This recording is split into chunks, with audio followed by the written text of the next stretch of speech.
출애굽기 20장 12절 말씀을 가지고 부모를 공경하라 그리하면 네가 잘되고 장수하리라 라는 제목으로 같이 은혜 나누기를 원합니다. 오늘은 어버이 주일입니다.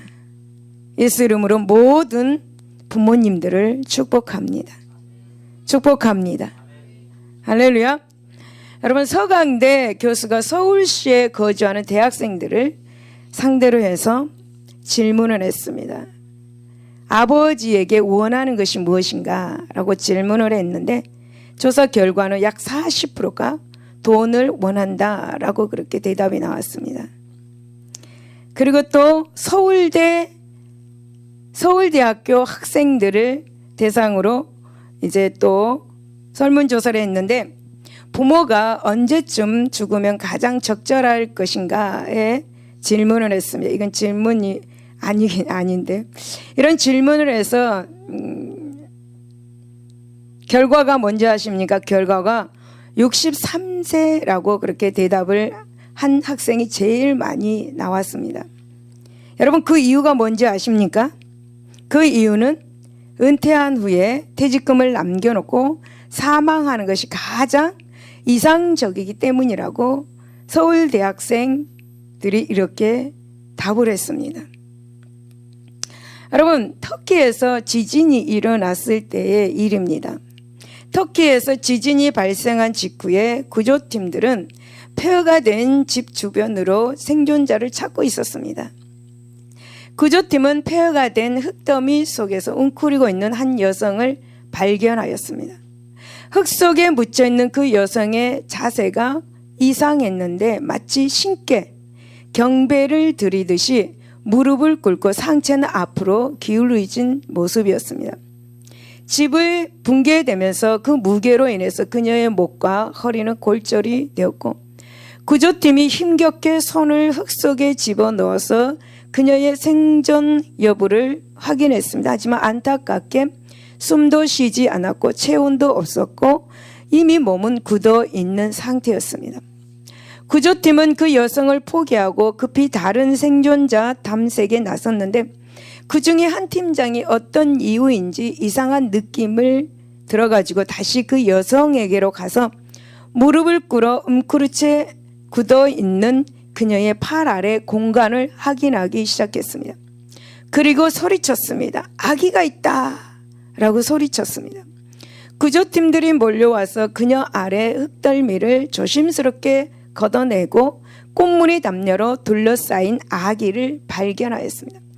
그 어머니는 집이 붕괴되는 급박한 그 순간에 아기를 보호하기 위해서 몸을 움켜서 아기를 지킨 것이었습니다. 아기는 그 당시 잠들어 있었고 의료팀이 아기의 상태를 확인하기 위해서 담요를 펴자 그 속에서 휴대폰이 나왔습니다. 그 휴대폰에는 문자가 이렇게 써져 있었습니다. 아기야, 만약 생존하거든 엄마가 너를 너무 사랑한다라는 것을 기억해야 된다 라고 써져 있었습니다.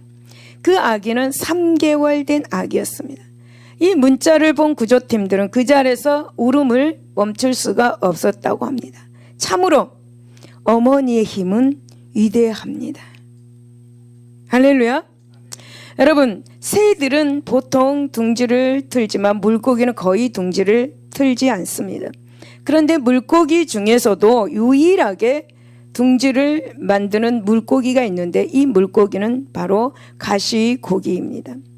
아빠 가시고기는 주둥이로 강 바닥에 모래를 뚫어서 모래를 퍼내고 그곳에 움푹하게 둥지 모양을 만듭니다. 그리고 모래집에 수초까지 덮어서 완벽한 산란의 보금자리를 꾸미고 엄마 고기는 거기서 산란을 합니다. 그리고 나면 아빠 가시고기는 이때부터 알을 보호하기 위해서 필사적으로 노력을 기울입니다. 몸집이 큰 물고기와 처절한 싸움도 마다하지 않습니다.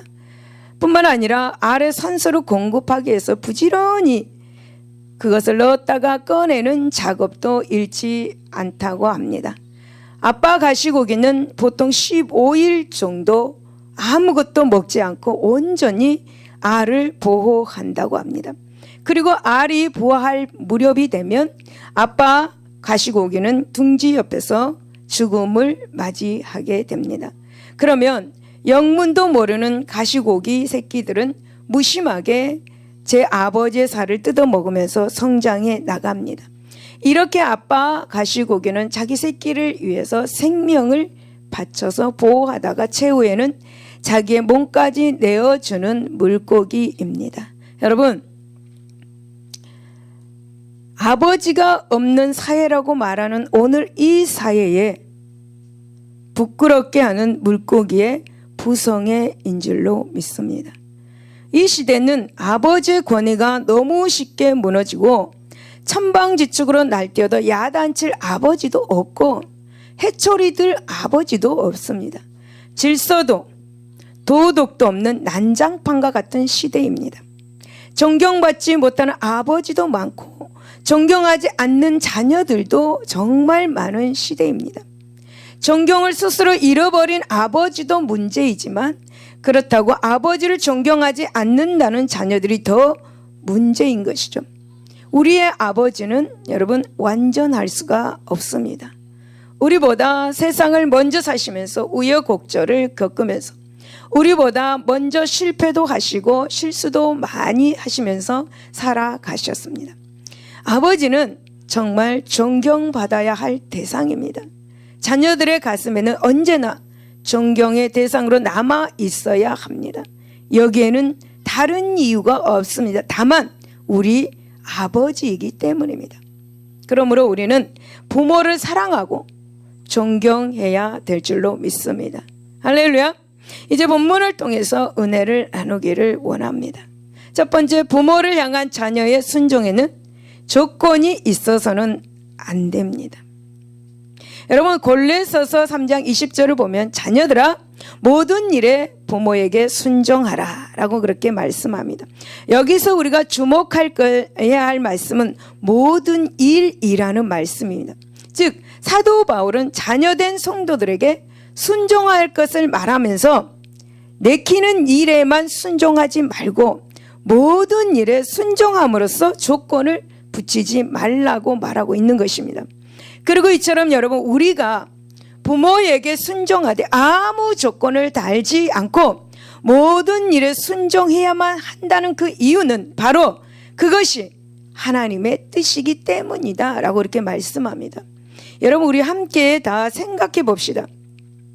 여러분, 우리는 인생을 살아가면서 계속 무엇인가를 선택하면서 살아가야 합니다. 즉 자유의지를 가지고 태어난 인간에게 있어서 삶이란 자신의 선택에 의해서 결정지어지는 것입니다.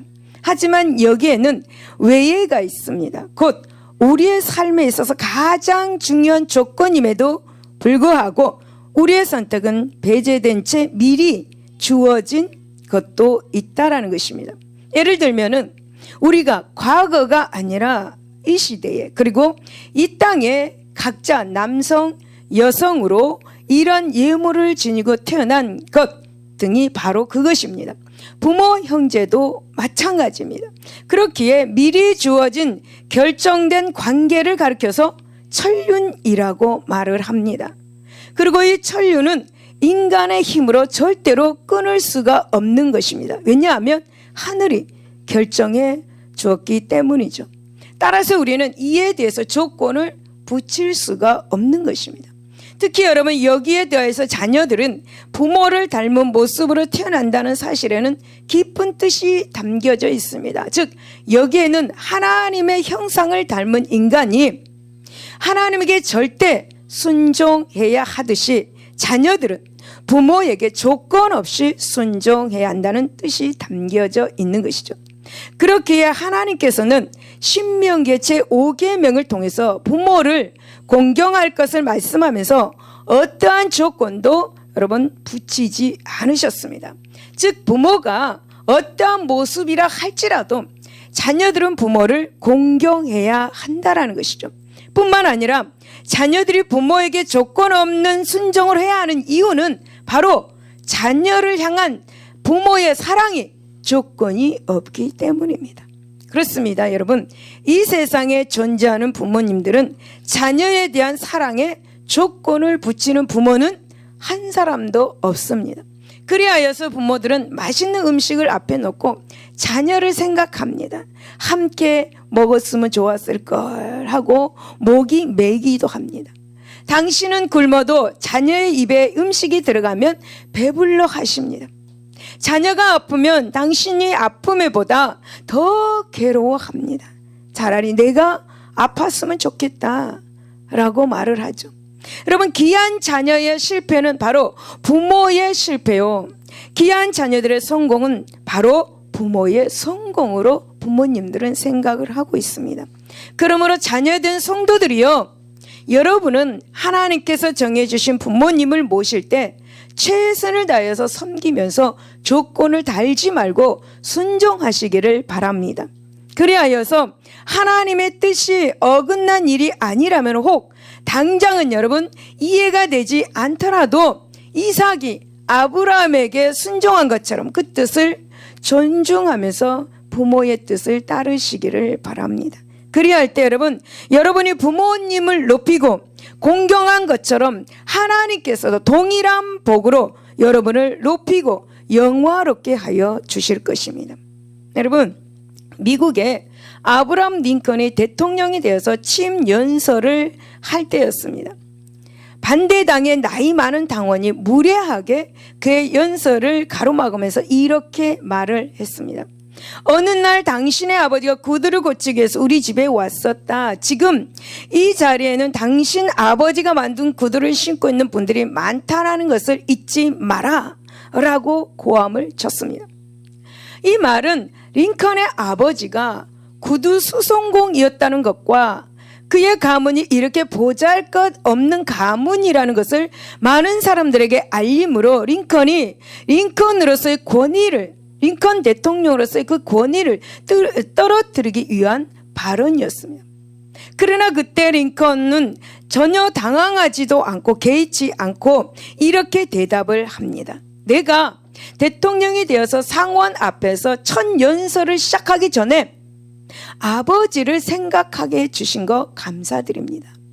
우리 아버지는 창조적 예술가였습니다. 나는 아버지의 위대함처럼 더 위대한 정치인이 될 수 없습니다. 여러분, 만일 누구든지 아버지가 만든 구두가 잘 맞지 않거든 나에게 말씀해 주십시오. 실력은 부족해도 최소한 여러분의 구두를 모두 다 수선해 줄 수는 있습니다. 말씀하시면 당장 달려가겠습니다 라고 말했습니다. 링컨이 훌륭한 대통령이 될 수 있었던 그 뒤에는 존경하는 아버지가 있었습니다. 링컨 대통령은 구두 수선인 아버지를 존경했다라는 거죠. 그 삶의 배경이 될 만큼 든든한 아버지를 생각하고서야 링컨이 링컨 될 수 있었던 것입니다. 여러분, 부모와 자녀의 관계는 위대한 것입니다. 맞습니까? 부모와 자녀들이라면 이런 관계가 되어야 합니다.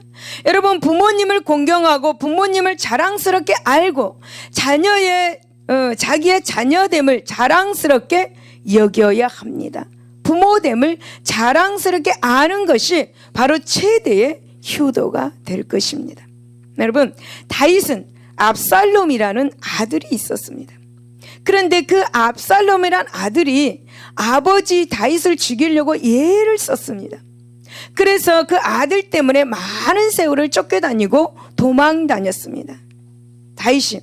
하지만 그 자식이 죽었다라는 소식을 듣고 다윗은 사무엘하 18장 33절에 왕의 마음이 심히 아파 문 2층으로 올라가서 우니라. 그가 올라갈 때에 말하기를 내 아들 압살롬아, 내 아들 압살롬아, 차라리 내가 너를 대신하여 죽었다면 아들 내 압살롬아, 아들아 라고 그렇게 울었습니다.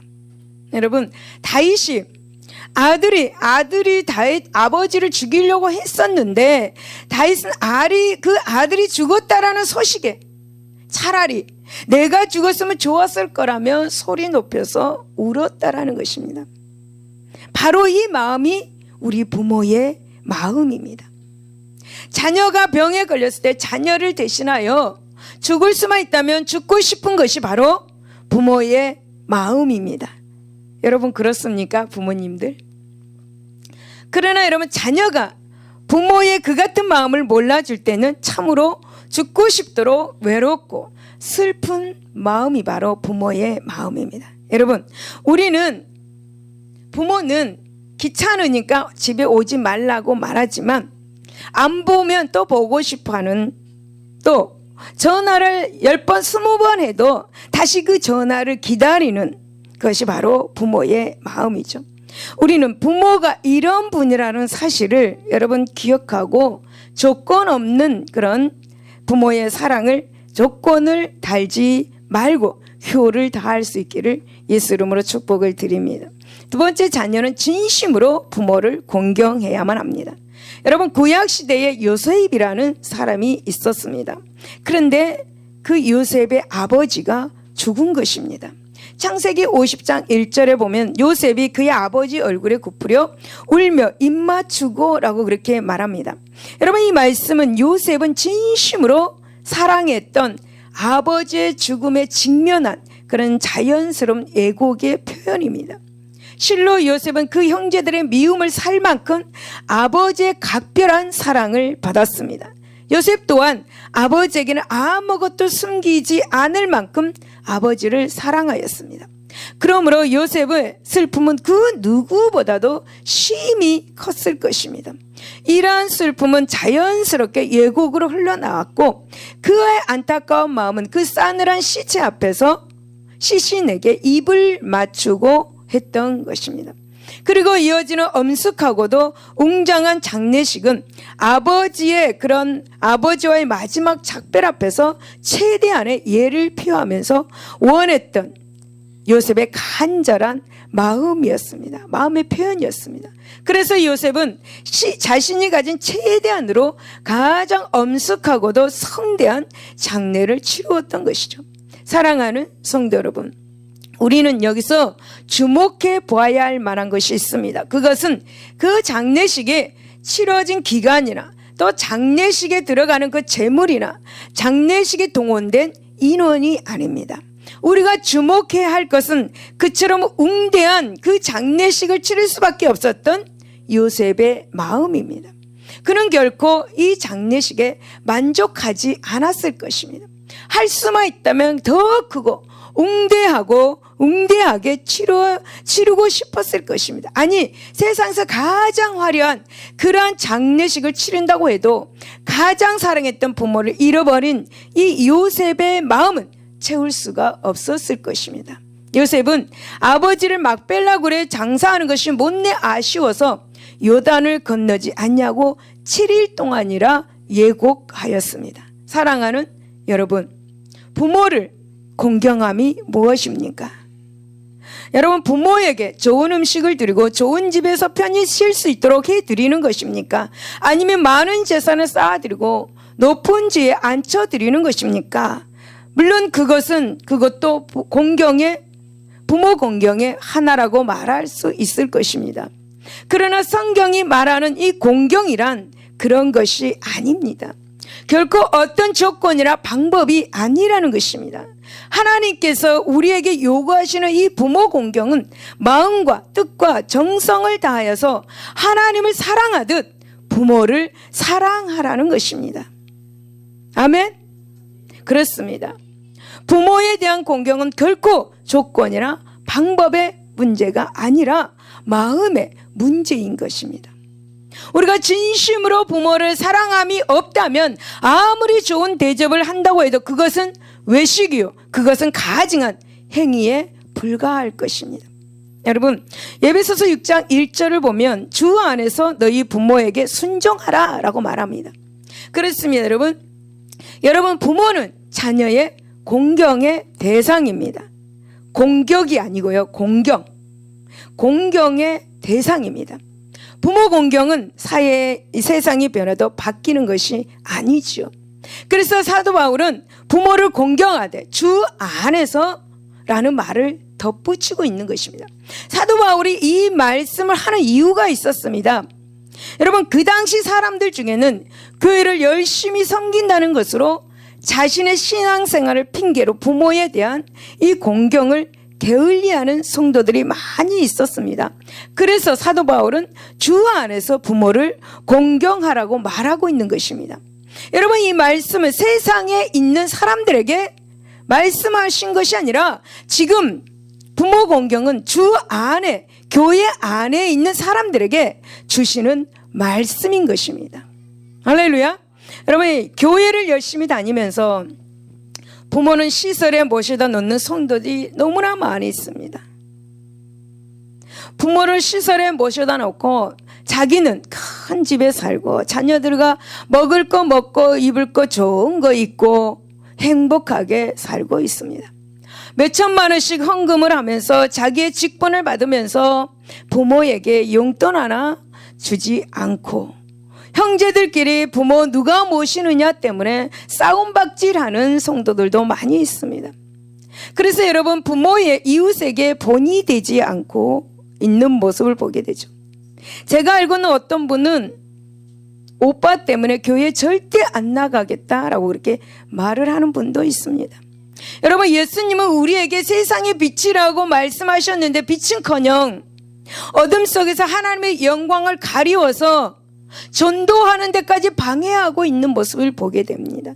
사도 바울은 이렇게 교회 안에서 이와 같은 문제를 일으키는 이들이 많아서 주 안에서 부모를 공경하라고 말씀하고 있는 것입니다.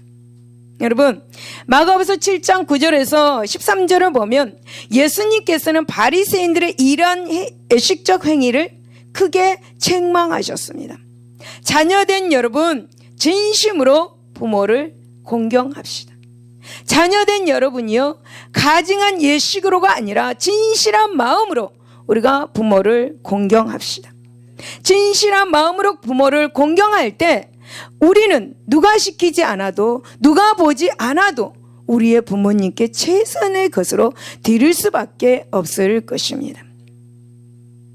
내 부모만이 아닌 남편의, 부인의 부모 챙기시기를 바랍니다. 여러분, 잠언 23장 22절을 보면 너를 낳은 아비에게 청종하고 내 늙은 어미를 경히 여기지 말지어다 라고 말씀합니다. 여러분, 우리에게는 부모에 대한 시간이 많은 것은 아닙니다. 때가 되면 우리가 더 많은 것으로 부모님께 드리고 싶어도 드리지 못하게 될 날이 옵니다. 요셉이 요단을 건너지 않은 채 정말 심하게 애곡하여도 아버지인 야곱은 요셉에게 돌아오지 않았습니다. 바로 오늘이 부모님을 대하는 마지막 날이라는 의식을 가지고 진심으로 우리 부모님을 공경하는 우리 모두가 되시기를 바랍니다. 혹 부모님이 본향으로 가신 후에는 아무리 후회해도 소용이 없는 것입니다. 여러분, 예수님은 아버지를 일찍 여의고 젊은 나이에 어머니를 모시고 동생을 부양하는 가장의 노릇을 해야 했습니다. 우리 예수님은 33년 전 생애 중에 30년을 오랜 세월 동안 그 힘든 목수 일을 하셨고, 예수님은 십자가에 못 박혀서 마지막 숨을 거두시는 그 순간에도 어머니의 걱정을 했습니다. 어머니를 혼자 남겨두고 가는 것이 너무너무 마음이 아프고 걱정이 되었습니다. 그래서 십자가를 지신 채 제자 요한에게 자기 대신 어머니를 부양해 달라고 부탁하신 것입니다. 여러분, 십자가 사건은 하나님 아버지의 뜻이었습니다. 예수님은 이 십자가를 지면 얼마나 아픈, 얼마나 고통스러운 그 고통이 있을 것을 아시면서도 예수님은 하나님 아버지의 뜻이기에 그 십자가를 지셨습니다. 여러분, 예수님은 육적인 부모에게 또 영적인 부모님께 효를 다하는 모습을 우리는 보게 됩니다. 할렐루야. 세 번째는 부모를 공경하면 이 땅에서 잘되고 장수의 복이 뒤따릅니다. 여러분, 룻기 2장 2절에 보면 모함 여인이 나오고 룻이 나오고 라움이라는 여인이 나옵니다. 모함 여인이 룻이 나오미에게 이르되 원하건대 내가 밭으로 가서 내가 누구에게 은혜를 입으면 그를 따라서 이삭을 주겠나이다 하니 나오미가 그에게 이르니 내 따라 갈지어다 라고 이렇게 말합니다. 여러분, 룻은 시어머니인 나오미에게 이삭을 주기 위하여 밭에 나가는 것을 허락하여 달라고 청하였습니다. 여러분, 우리는 이런 모습에서 우리는 룻이 얼마나 지극한 효를 다하는 여인인 것을 알 수가 있죠. 즉 룻은 시부모를 봉양하기 위해서는 뜨거운 그 햇빛에서도 하루 종일 일하면서도 육체적인 고통을 그렇게 당하는 것도 마다하지 않았습니다.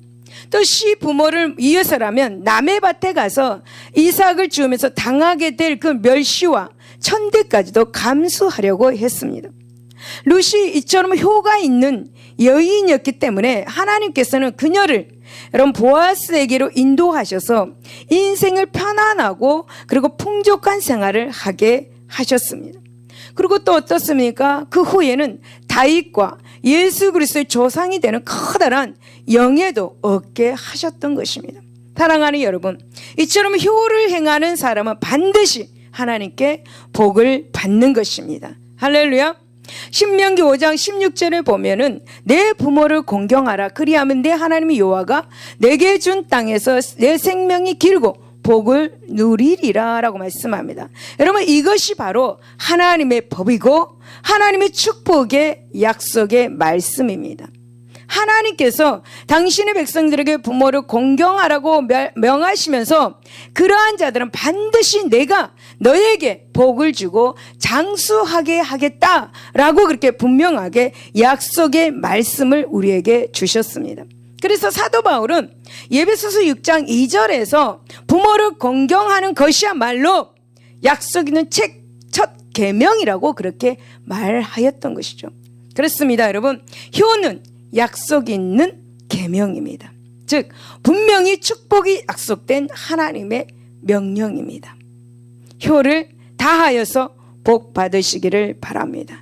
여러분, 물론 효는 부모에 대한 자녀된 자의 마땅한 도리입니다. 그런데 이러한 효가 하나님의 그 약속과 관련되어 있다는 점에서 성도에게는 더욱 특별한 의미가 부여되는 것입니다. 여러분, 효는 자녀의 마땅한 도리임에도 불구하고 하나님은 효를 행하는 자에게 어떻습니까? 축복을 베푸신다고 말씀합니다. 사실 여러분, 부모는 가정에서 하나님의 대리자입니다.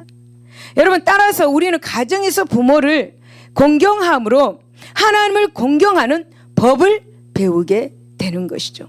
그러나 여러분, 안타깝게도 오늘날 많은 성도들이 부모님께 효다는 것과 신앙은 상관이 없다라고 생각을 하는 성도들이 많이 있습니다. 그래서 부모 대하기를 소홀히 하고 있죠. 하지만 여러분, 하나님만 잘 섬긴다고 된다고 생각하면 절대 안 됩니다. 그것은 여러분 잘못된 착각이죠. 여러분, 하나님께서 결코 부모를 공경할 줄 모르는 사람들을 당신을 공경하는 자들로 여기지 않으신다라고 레위기 10장 9절과 신명기 17장 16절에서 말씀합니다. 오히려 이런 자들은 저주받은 자고 징계받아서 마땅한 죄인으로 여기고 있다라고 말씀하고 있는 거죠. 그러므로 여러분, 우리는 부모 공경에 소홀함이 없어야 될 줄로 믿습니다. 할렐루야.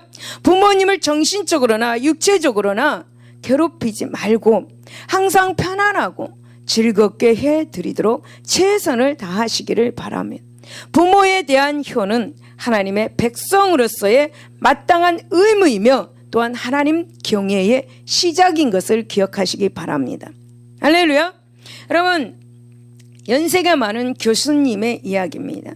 제가 알고 있는 교수님입니다. 어릴 때에 이 교수님의 아버지는 정치를 한다고 둘째 어머니와 살고 한 달에 한 번씩 정도 집에 들어오셨다고 합니다. 그럼에도 불구하고 이 아버지는 당당하게 집에 들어오셔가지고 아이들에게 교훈하시고 훈계를 했다고 합니다. 언니, 동생, 여러 형제들은 아버지에게 엄청난 불만을 가지고 있고 아버지를 미워했다고 합니다. 그런데 어머니는 항상 아버지에 대해 이렇게 아이들에게 말씀했다고 합니다. 얘들아, 아버지는 대단한 아버지야. 아버지는 최고야. 라고 그렇게 아이들에게 말해 주었다고 합니다. 여러분, 그 세월에 어머니의 마음은 얼마나 힘들었을까? 그러나 그 어머니는 자녀에게 효를 가르쳤습니다. 나중에 교수님이 나이가 들어서 교수님의 그 어머니가 그때 힘듦을 이야기했다고 합니다. 여러분, 우리는 부모를 최고라고 생각해야 합니다. 부모가 가난해도 최고인 것입니다. 왜냐하면 나를 낳아주신 분이기 때문이죠. 비록 부모님이 가난하고 많이 배우지 못했더라도 그렇습니다. 우리는 부모에게서 최고의 사랑과 은혜를 받았기에 마땅히 우리는 부모를 공경해야 하는 것입니다. 제가 이 모습을 보았습니다. 버스 안에는 사람들이 많이 타고 있었습니다. 그런데 중학생 정도 보이는 여자아이는 창문을 내다보면서 아빠! 아빠! 아빠! 크게 불렀습니다. 사람들이 다 쳐다보았습니다. 밖에는 허름한 옷에 리어카에 폐지를 잔뜩 싣고 가는 사람이 있었습니다. 그 사람이 이 학생의 아버지였습니다. 이 학생은 아버지를 향해서 아빠 사랑해요 라고 말을 하고 창문을 닫았습니다. 여러분, 우리는 이렇게 할 수가 있을까요? 여러분, 부모를 통해 우리는 어떤 이익의 덕을 본다는 이기심보다 자녀의 축복을 위하여, 자녀의 인간됨을 위하여 반드시 부모는 효를 가르쳐야 합니다. 할렐루야. 나의 사랑스러운 자녀가 세상에서 부끄러운 사람이 된다면 부모의 마음이 어떻겠습니까? 그러므로 부모는 자녀들에게 효를 가르쳐 줄 줄 아는 그런 사람이 되어야 합니다. 자녀에게 효를 가르쳐 줄 의무와 사명이 있는 것이 바로 부모님입니다. 부모가 자녀에게 효를 가르치면 그 자녀는 부모에게 효를 다할 때 하나님께서 이 땅에서 복을 주고 장수하게 하는 그런 복을 받게 되는 것입니다. 여러분, 효는 하나님의 약속된 하나님의 명령인 것을 믿을 수 있기를 예수 이름으로 축원을 드립니다. 결론입니다. 여러분, 예수님은 십자가를 지시고 예수님을 요한에게 부탁을 하셨습니다. 요한복음 19장 27절에 보면 보라 내 어머니다 라고 그렇게 말씀합니다. 여러분, 이 말씀 안에서 무한한 어떤 의미가 있습니다.